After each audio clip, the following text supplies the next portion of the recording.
దేవుని నామమునకు మహిమ కలుగును గాక. Heavenly life ministries global prayer వారి ఆధ్వర్యంలో జరుగుతున్న ఉదయకాలపు స్తుతి ఆరాధన కుడికు మిమ్మల్ందరినీ ప్రేమపూర్వకంగా ఆహ్వానిస్తున్నాను. యోహాను సువార్త 18వ అధ్యాయము ధ్యానిస్తున్నాము. అందులో నుంచి ప్రభు ఏ గెత్సెమనే తోటలో మరి పొందుకుంటున్న సంభవాల గురించి మనము ధ్యానిస్తూ వస్తున్నాము. ప్రభు కెద్రోను వాగు దాటి ఆ గెత్సెమనే తోటలోకి వెళ్ళి మరి శిష్యులతో మరి అక్కడ ప్రార్థన చేస్తున్నట్లుగా మనము చూడగలము. మరి కొద్దిమంది శిష్యులను ఒక చోట పెట్టారు, మరొక ముగ్గురు శిష్యులను మరొక కొంత దూరంలో పెట్టారు. తర్వాత తాను ఒంటరిగా వెళ్ళి మరి ఆ యొక్క ప్రార్థన పోరాటం చేసి వచ్చినట్లుగా మనము చూడగలము. ఆ ప్రార్థన ముగించిన తర్వాత మరి ప్రభు ఇదిగో గడియ వచ్చిన్నది, నన్ను పట్టించువాడు వచ్చి ఉన్నాడని చెప్పటము, ఇస్కరియోతు యూదా వచ్చి ప్రభును ముద్దు పెట్టుకునటము, వాళ్ళందరూ కూడా ప్రభుని పట్టుకోవాలని ప్రయత్నిస్తున్నారు గాని ఆయనను ఎవరు కూడా సమీపించలేకపోయారంట. ప్రభువే వెళ్ళి వారి దగ్గరికి ఇదిగో నేనే యేసునని ఆయన చెప్తున్నట్లుగా మనము ధ్యానించాము. మరి ఇక ఇస్కరియోతు యూదా వచ్చి చెలికాడా అని ముద్దు పెట్టుకొని ఆయనను అప్పగించే ఆ సందర్భాన్ని మనము ధ్యానిస్తూ వస్తున్నాము. ఈ సందర్భంలో జరిగిన విషయం ఏంటంటే మరి 18వ అధ్యాయము 10వ వచనము.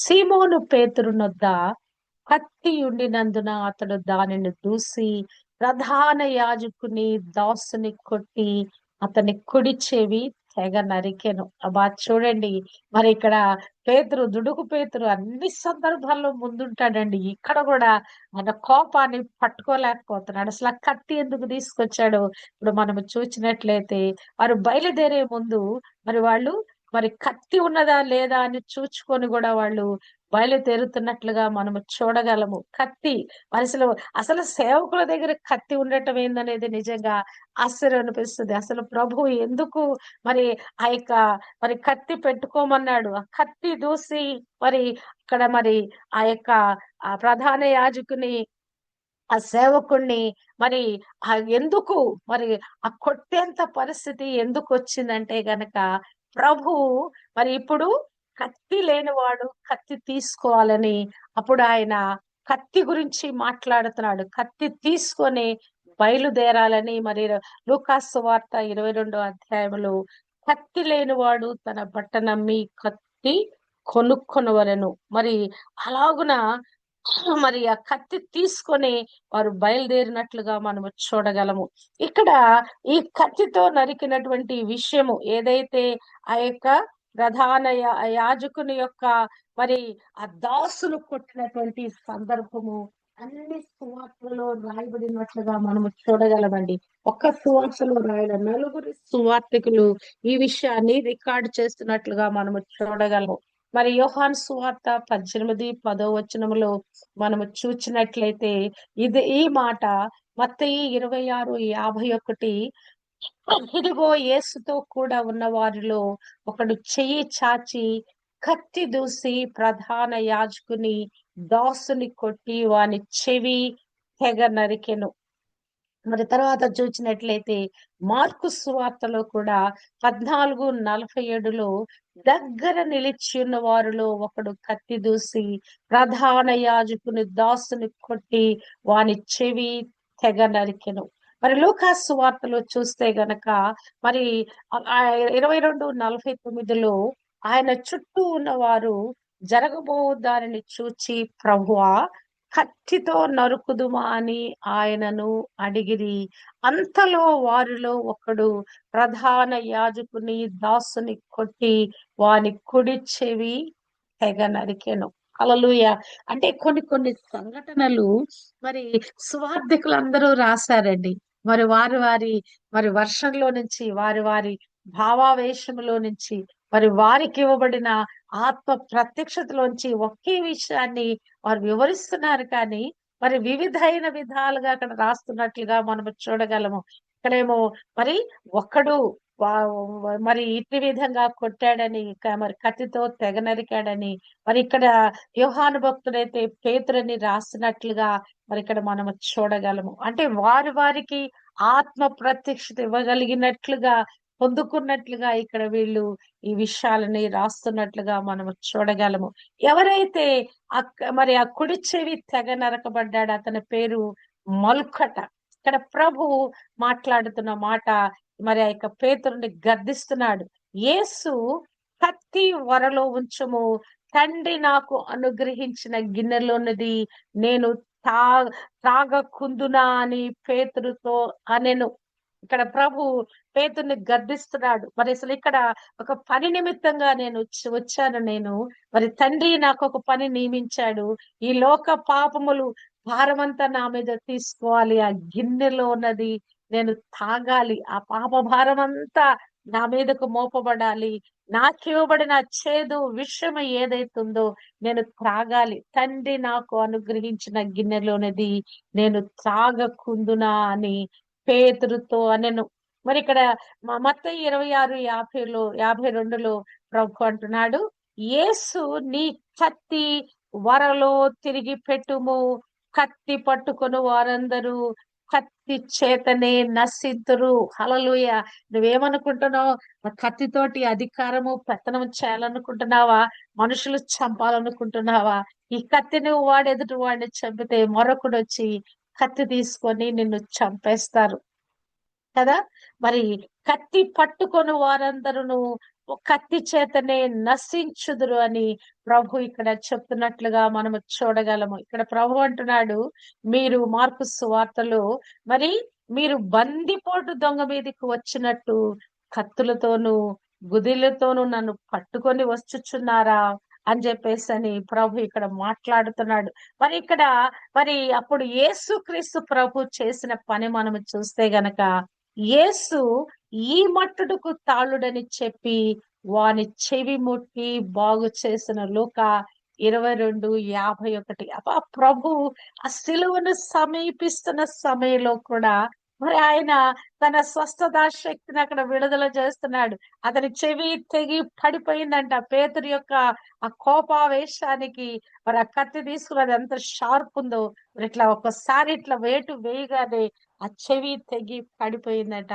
కానీ ప్రభు ఆ దాసుని చెవి ముట్టి, ఈ మట్టుకు తాళుడి చాలు, ఈ క్రోధము చాలు, ఈ కోపము చాలు, ఈ ఆవేశము చాలని ఆ యొక్క శిష్యుని గద్దించి వాని చెవి ముట్టి బాగు చేసెను. అబ్బా, చూడండి దేవుని యొక్క అద్భుత ఆశ్చర్య కార్యాలు కదా. ఆయన ఆ యొక్క ఆ సిలువలో ఒక దొంగకు రక్షణ ఇచ్చాడు. సిలువకు వెళ్ళేటప్పుడు ఒక వ్యక్తిని మరి ఇక్కడ బాగు చేస్తా ఉన్నాడు. ఆయన మరణించి తిరిగి లేచిన తర్వాత కూడా అనేక మంది ఆ సమాధిలో ఆయన పెట్టినప్పుడే అనేక మంది ఇక సమాధుల్లోంచి లేచారట. హల్లెలూయా. ప్రభు అడుగడుగున ప్రజలకు మేలు చేయవాడండి. ఆయన బ్రతికున్నప్పుడు మేలు చేస్తున్నాడు. ఆయన సిలువకి వెళ్తున్నప్పుడు మేలు చేస్తున్నాడు. సిలువలో ఆయన వేలాడుతూ ఆయన మరి మేలు చేస్తా ఉన్నాడు. మరణించి మేలు చేస్తున్నాడు. తిరిగి లేచి మేలు చేస్తున్నాడు. హల్లెలూయా. యెహోవా అందరికీ ఉపకారి అని రాయబడిన మాట.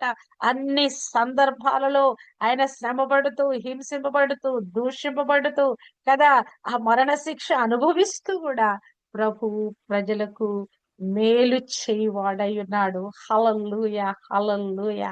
ఇక్కడ మనం చూచినట్లయితే ఇక్కడ ప్రభు మరి ఇతను బాగు చేశాడు. బాగు చేసిన తర్వాత మరి అక్కడ జరిగిన సందర్భం చూస్తే ప్రభు అంటున్నాడు, మత్తయి సువార్త 26:53లో, నేను ఈ సమయమున నా తండ్రిని వేడుకొనలేననియు, వేడుకొనిన ఎడల ఆయన 12 సేనా వ్యూహముల కంటే ఎక్కువ మంది దూతలను నాకు ఇప్పుడే పంపడనియు నీవు అనుచున్నావా. ఇక్కడ పేతురుతో మాట్లాడుతున్నాడు. నేను తండ్రిని వేడుకుంటే ఇదిగోయ్యా ఇటు విధంగా మరి నాకు మరి సహాయం పంపించు అని నేను వేడుకుంటే తండ్రి నాకు నా సహాయం పంపడని నువ్వు అనుకుంటున్నావా? మరి నా తండ్రి నన్ను ఎందుకు ఇట్లా చేయవిడి చేశాడు? ఒక పని చేయటానికి నన్ను ఇక్కడ నియమించాడు గనక మరి తండ్రి నాకు సహాయకరంగా పంపించడు. నేను కూడా తండ్రిని వేడుకొనలేను.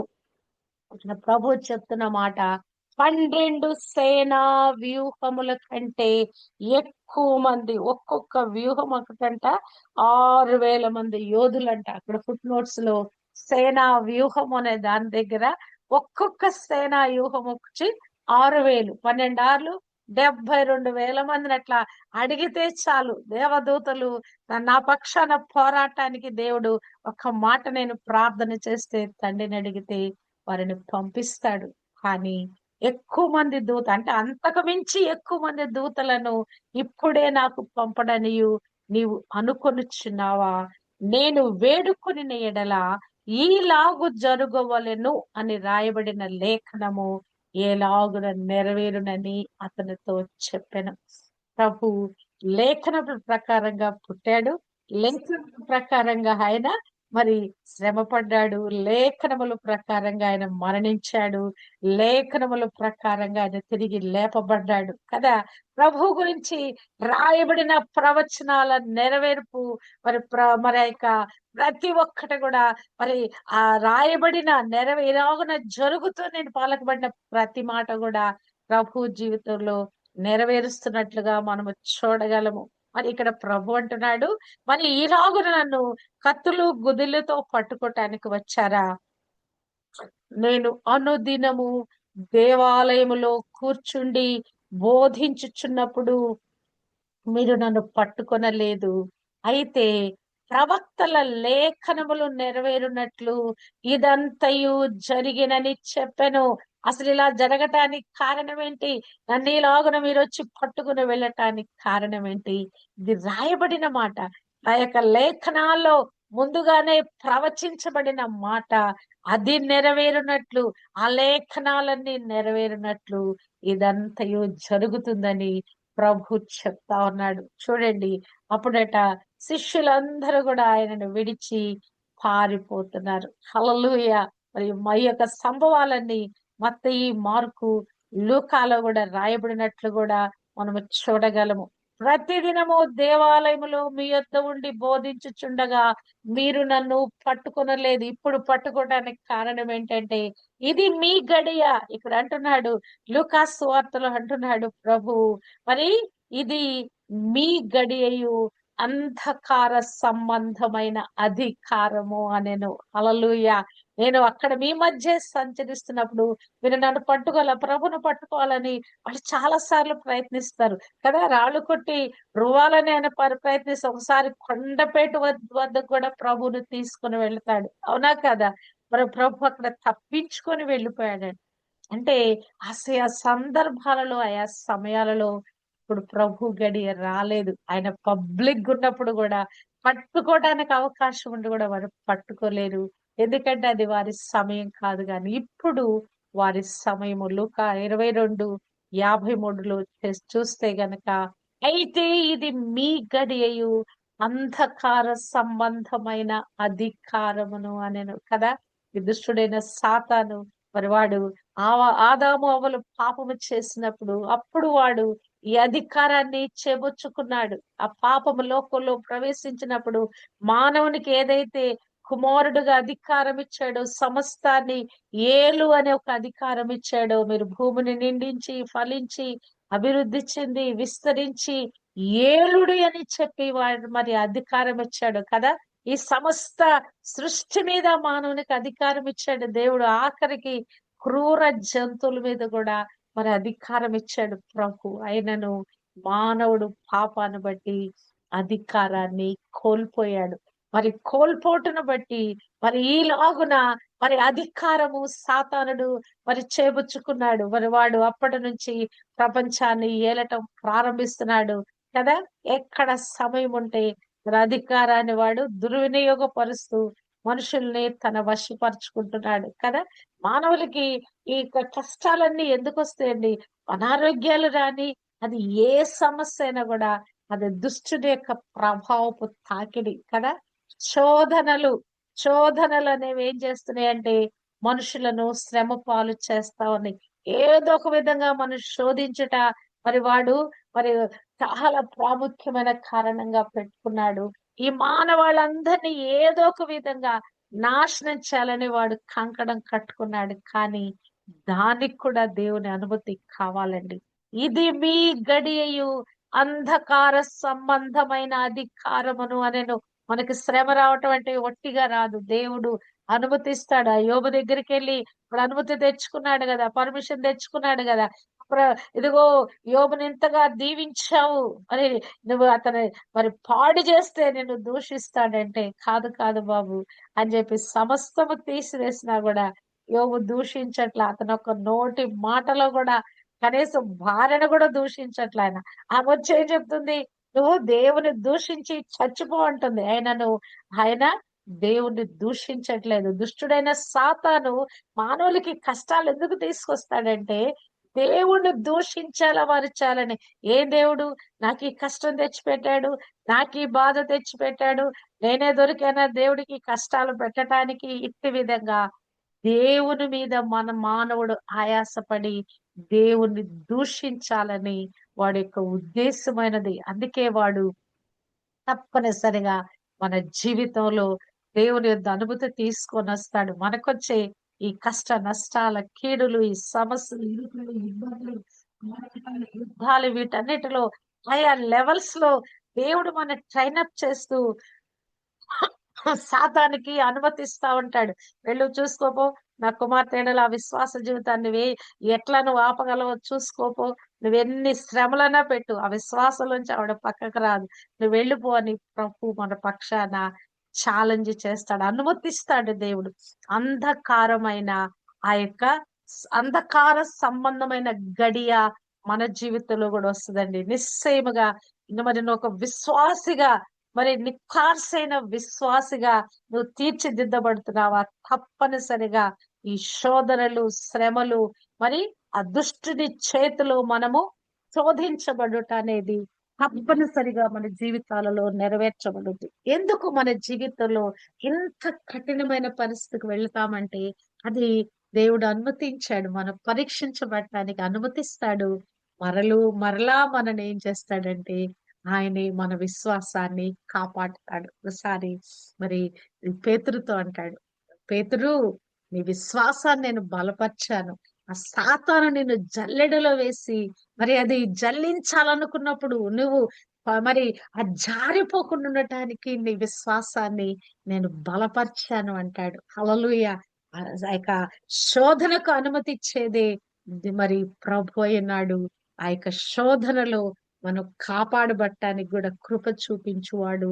మన విశ్వాసాన్ని బలోపేతం చేసి మనం మనని ఆ యొక్క జారిపోకుండా కృప చూపించువాడు కూడా ఆయనే ఉన్నాడు. కాకపోతే మననేం చేస్తాడంటే ఈ ట్రైనింగ్ లో స్టెప్ బై స్టెప్ మనం స్ట్రాంగ్ చేస్తాడండి. ఒక సమస్య వచ్చింది, ఆ సమస్యను మనం అధిగమించాము. ఈసారి మరింత శ్రమ వస్తుంది, దాన్ని అధిగమించాము. ఈసారి నెక్స్ట్ లెవెల్ శ్రమ వస్తుంది, దాన్ని అధిగమించబట్టి విధంగా ఈ శ్రమలలో మనం పరీక్షిస్తూ మనను పరిశుద్ధతలోకి తీసుకొని వెళుతూ విశ్వాసములో ఆ మెట్టు మన అధిగమింప చేస్తాడు. ప్రతి ఒక్కరి జీవితంలో ఈ యొక్క అంధకార సంబంధమైన గడియ ప్రతి ఒక్కరి జీవితంలో ఉంటది.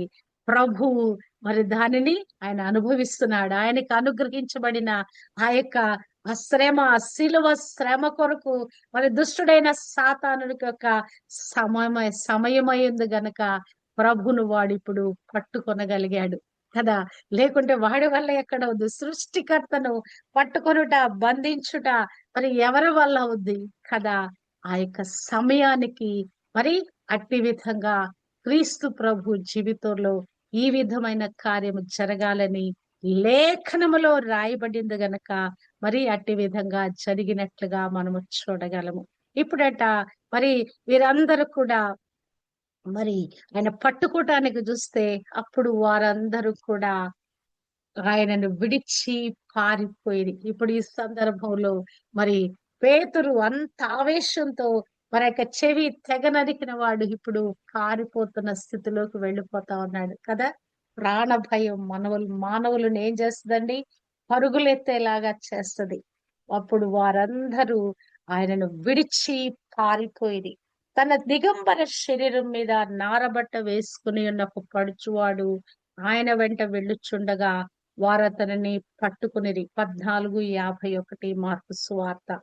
అతడు నారబట్ట విడిచి దిగంబరుడై పారిపోయిన. అందులో మరొక వ్యక్తి మరి ఉన్నటువంటి మరి ఆ యొక్క శిష్యులలో మరి ఒకళ్ళు నారబట్ట ధరించి ఉన్నారట. కానీ వాళ్ళు అతను పట్టుకోవటానికి చూస్తే ఆ మనిషి చిక్కలేదు, గాని అతని యొక్క ఆ యొక్క అంగి ఏదైతే ఉందో నారబట్ట అది విడిచిపెట్టి వాళ్ళకి ఇచ్చేసి దిగంబరుడుగా పారిపోయాడంట. చూడండి, మానవునికి ప్రాణ భయము, ప్రాణ భీతి ఎలాగున పారిపోయేలాగొచ్చేస్తది. కానీ ఎప్పుడైతే అభిషేకంతో నింపబడతామో, ప్రభు చేతి ఇలాగున మనం ట్రైన్ అప్ చేయబడతామో, బెదరమండి, భయపడమండి. వాళ్ళు కత్తి తీసుకొచ్చి మెడ మీద పెట్టిన, తుపాకీ మన వైపు చూపించినా కూడా మనం బెదరం. విశ్వాసులంటే, క్రీస్తు కొరకు జీవించడంటే ఇలాగుండాలని దేవుడు కోరుకుంటున్నాడు. చాటలో వేస్తే, చెరిగి వేస్తే మరి ఆ యొక్క ఎగిరిపోని వాళ్ళు కదా, ఏమి ఎగిరిపోతాయి? చెత్త ఎగిరిపోద్ది. తాలు గింజలన్నీ ఎగిరిపోతాయి. గట్టి గింజలన్నీ ఎక్కడ ఉంటాయి? చాటలోనే ఉంటాయి కదా. జల్లెడలో వేసి మనం తిప్పినప్పుడు సన్న సన్నగా ఉన్నటువంటి ఆ యొక్క నూక బియ్యం అంతా వెళ్ళిపోతాయి. సన్న సన్న రాళ్ళన్నీ వెళ్ళిపోతాయి. కానీ పైన ఏముంటాయి?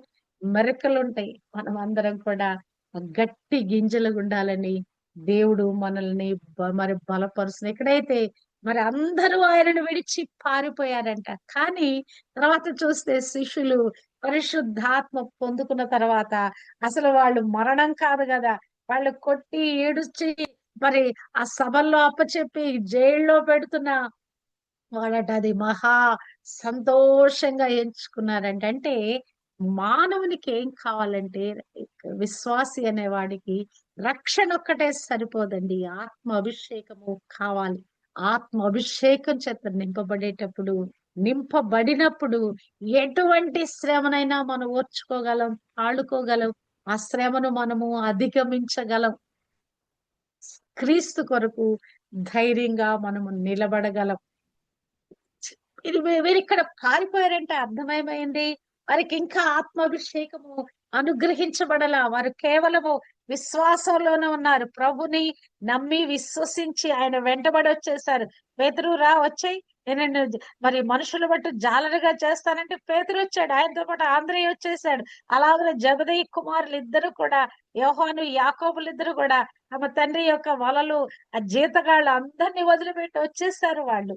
కానీ ఇంకా వారిలో ఆత్మాభిషేకము మరి నింపబడలేదు గనక వారందరూ కూడా పారిపోయిన స్థితిలోకి వారు ఉన్నట్లుగా చూడగలము. నీవు నేను కూడా ఈ ఆత్మీయ జీవితంలో మరి ఈ శ్రమలను తట్టుకోలేక మనం పారిపోయే స్థితిలో ఉన్నామా? అవునా కదా? రాతి నేలను పడిన వాడి యొక్క ఆత్మీయ స్థితి ఎలా ఉంటదండి? శ్రమలు కలగగానే ఇక వాడు చాలు బాబు, యేసుక్రీస్తు ప్రభు వెంబడించడంటే చాలు చాలు, ఈ శ్రమలో నాకు వద్దని అక్కడి నుంచి వాడు మరి ముడుచుకొని వెళ్ళిపోతాడు. అవునా కాదా? అంటే వాడిలో విశ్వాసపు వేరు లేదు. వాడు ఎదగటానికి తను తాను లోబర్చుకోవటంలా. పైకి క్రీస్తు దగ్గరకు వస్తే ఏదో మహిమలు ఉన్నాయి, క్రీస్తు దగ్గరకు వస్తే ఆశీర్వాదాలు ఉన్నాయని ఆకర్షితుడై వచ్చాడు గాని నిజంగా తన ఆత్మ రక్షణ కొరకు వాడు రాలేదు కదా. ఈ ఆత్మ రక్షింపబడితే ఆ నిత్య మహిమ, నిత్య జీవంలో ఉంటావనే దానిని వాడు కంటే కూడా, దానిని ఇక్కడ నిత్య జీవంలో ఉంటాను, పరలోక రాజ్య మహిమలో ఉంటాడు అనే దానికంటే కూడా ఈ భూమి మీద ఉన్నటువంటి యొక్క భోగాలు, ఈ భూమి మీద ఉన్నటువంటి మరి అనేకమైన మరి లగ్జరీస్, వాటి కొరకు వాడు వచ్చాడు గాని వాడిలో విశ్వాసపు వేరు లేదు. ఇక వెళ్ళటానికి, ఆ వేరు ఎదగటానికి, ఆ వేరు లోపలికి వెళ్ళి ఫలించటానికి వీలు లేని విధంగా వాడి హృదయము మరి కేవలము మరి రాతి నేలగా ఉన్నట్లుగా మనము చూడగలము. అవునా కాదా? ఇక్కడ మనము కూడా ఈ యొక్క లోతులోకి వెళ్ళి ప్రభువును పొందుకోవటానికి దేవుడు మనకు కృప అనుగ్రహింప చేశాడండి. ఆత్మాభిషేకం లేకపోతే శ్రమలను మనము తట్టుకోలేము. ప్రభు ఇక్కడ మరి మరి ఆల్రెడీ వారికి రిక్వెస్ట్ చేశాడు, అయ్యా వీరెవరిని కూడా నువ్వు పట్టుకోవద్దు, నన్నొక్కడనే పట్టుకోండి అని కూడా మరి ప్రభు వారిని రిక్వెస్ట్ చేశాడు. నేనే యేసుని, నన్ను మాత్రమే పట్టుకోండి, వారిని విడిచిపెట్టమని కూడా ప్రభు వారిని అడిగినట్లుగా మనము చూడగలము. ఇక్కడ వారందరూ కూడా మరి ఆయనను విడిచి పారిపోయారట. మరి చూడండి, మరి ఇక్కడ ప్రభువుని తీసుకొని ఇప్పుడు వాళ్ళు అంతటా సైనికులను, సహస్రాధిపతియు, యూదుల బంట్రోతులను యేసును పట్టుకొని ఆయనను బంధించి మొదట అన్న యొద్దకు ఆయనను తీసుకొని పోయిరి. ఇక్కడ మరి 26:57 మత్తయి సువార్తలో ప్రధాన యాజకుడైన కయప యొద్దకు ఆయనను తీసుకొని పోగా ఇక్కడ శాస్త్రులను, పెద్దలను కూడి ఉండిరి. మార్కు 14:53లో యేసును ప్రధాన యాజకుని యొద్దకు తీసుకొని పోయిరి. ప్రధాన యాజకులు, పెద్దలు, శాస్త్రులు అందరూ అతనితో కూడా వచ్చిరి. 22:54 లూకాసు వార్తలో చూచినట్లయితే వారు ఆయనను పట్టి ఈడ్చుకొని పోయి ప్రధాన యాజకుని ఇంటిలోనికి తీసుకొని పోయిరి. ప్రభుని వారు ఇక శ్రమ పెట్టడం మరి ప్రారంభించారండి. ఇక అయిపోయింది. ప్రభు మరి తన్ను తాను వారికి వశపరుచుకున్నాడు. ఆయనకై ఆయనే, నేనే యేసునని తన్ను తాను బయలుపరుచుకుంటున్నాడు. మరి దానికి మరి యూదా వచ్చి ముద్దు పెట్టుకొని ఈయనే బోధకుడని ముద్దు పెట్టుకొని ఆయనను అప్పగిస్తా ఉన్నాడు. మరి ఆయనతో ఉన్న వారందరూ కూడా పారిపోయారు. ప్రభు నేను అడిగితే తండ్రి నాకు సహాయం చేయడా, 12 సేనా వ్యూహముల కంటే మించిన వారందరూ కూడా నా కొరకు దేవుడు పంపించగలడు, తండ్రి పంపించగలడు. కానీ ఇది అంధకార సంబంధమైన గడియ, దుష్టుని యొక్క గడియ. ఈ లేఖనములు నెరవేరునట్లు ఈలాగు జరుగుచున్నది అని ప్రభు అక్కడ చెప్పినట్లుగా మనము చూడగలము. ప్రభుని మొట్టమొదటిసారిగా వాళ్ళు ఏం చేస్తున్నారంట? ఈడ్చుకొని వెళుతున్నారంట. వారు ఆయనను పట్టి ఈడ్చుకొని పోయి ప్రధాన యాజకుని ఇంటిలోనికి ఆయనను తీసుకొని పోయి ప్రభు తన్ను తానుగా సమర్పించుకుని తన్ను తానుగా మరి సమ్మతించి ఇక మరి లోక రక్షణ కొరకైన ఈ కార్యము చేస్తున్నట్లుగా మనము చూడగలము. నిజంగానే కదా, అసలు ఆ తగిపోయిన ఆ యొక్క చెవిని అతను తీసుకొచ్చి ప్రభు అక్కడ అతికిచ్చి ఉంటాడు. కావునా కానా కదా, అసలు రక్తం ఓడుతూ ఉండొచ్చు కదా, రక్తం అంతా కారిపోతా ఉండొచ్చు, చాలా బీభత్సమైన పరిస్థితి అక్కడ ఉండొచ్చు. అవునా కదా, అసలు ప్రజలందరూ కూడా అసలు విస్మయమైపోయి ఉండొచ్చు ఈ పేతురు చేసిన దుడుకు పనికి కదా. అసలు అక్కడ ఎంతో కలవరము, అసలు అదంతో పరిస్థితి చాలా విపరీతంగా మరి ఉండొచ్చు. గాని ప్రభు దాన్ని సింపుల్ గా ఆ చెవి తీసుకొని ఆయన అక్కడ అతికిచ్చేశాడు. హల్లెలూయా! ఎంత అద్భుతకరుడైన దేవుడు నీ నా నిమిత్తము కదా. మన శరీర అవయవాల్లో పాడైపోయిన వాటిని ఇలాగున క్షణమాత్రంలో బాగు చేయగలిగిన ఆయన మన నిమిత్తము అణువణువు చిత్రహింస పెట్టబట్టానికి ఆయన సంసిద్ధుడై ఆ ప్రార్థనలో మరి ఆయన సంసిద్ధుడై ఆ శ్రమలను ఎదుర్కొంటున్నాడు. మన జీవితంలో కూడా శ్రమలు ఎదుర్కోవాలంటే ఏమి లేదండి, ఆత్మతో నింపబడుతుండాలి, ప్రార్థనలో మనము బలోపేతం చేసుకుంటుండాలి. అది ఎటువంటి శ్రమ అయినా కూడా మనము నీతిమంతులు సింహం వలె ధైర్యముగా ఉంటారు. యేసు రక్తంలో కడగబడిన మనము, నీతిమంతులుగా చేయబడిన మనము ఆ సింహము యొక్క ధైర్యము కలిగిన వారమై అది ఎటువంటి పరిస్థితి అయినా దేవుని సన్నిధిలోంచి పారిపోకుండా ఆయన కొరకే జీవించే కృప దేవుడు మనందరికీ అనుగ్రహింప చేయును గాక. అలనాడు శిష్యులకి ఇప్పటికి ఆత్మాభిషేకం లేదు కనుక వారు పారిపోయారు. ఈ దినము శిష్యులు ఉన్న మనకు దేవుడు అభిషేకం ఇచ్చాడు గనక అభిషేకపు ఆత్మ సహాయముతో మనమందరం కూడా అది శ్రమలైన క్రీస్తు కొరకైన శ్రమలైనా కూడా క్రీస్తు కొరకు నిలబడటానికి, ఆ క్రీస్తు శ్రమలలో మనం పారిపోకుండా ఉండటానికి దేవుడు తన కృప మనకు అనుగ్రహింప చేయును గాక. దేవాది దేవునికి మహిమ కలుగును గాక. ఆమేన్.